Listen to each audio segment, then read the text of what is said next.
But there are some interesting firsts and lasts about the Revolution in Rhode Island that get overlooked in most of the textbooks about the history of that particular war.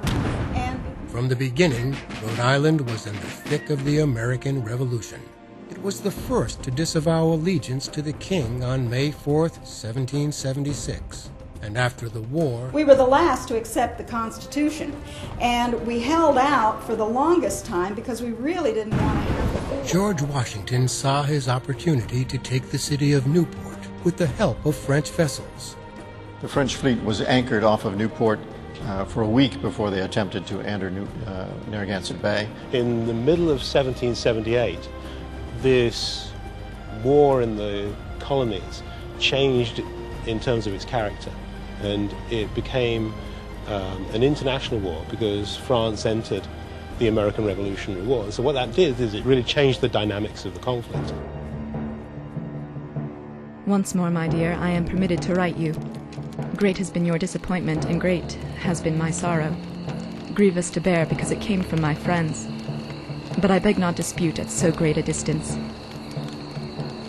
From Newport, Mary Almy reported the calamity to her husband, who was off fighting for the colonists' cause. By your desire and my own inclination, I am to give you an account of what passed during the siege, but first, let me tell you it will be done with spirit, for my dislike to the nation that you call your friends is the same as when you first knew me. But she maintained allegiance to the crown and watched the unfolding conflagration in horror. And I foresee that the whole will end as the maneuvers did in taking this island, to the discredit of the Americans. You will not be surprised at my warmth when you find how I suffered, nor wonder at my freedom when this comes sealed and wrote for your perusal alone. And the American Army was assembling on the mainland, and the French fleet was outside Narragansett Bay. At this time, it was one of the rare opportunities when British forces were actually in a bad position, particularly their naval forces. The Royal Navy vessels were ordered not to fall into enemy hands. And the idea is if you get captured, if a larger vessel comes up on you, you can't fight. The idea of a smaller vessel beating a bigger vessel just doesn't happen. Very, very rare in those periods. Wednesday, August 5th. The first news in the morning. Large French ships made sail.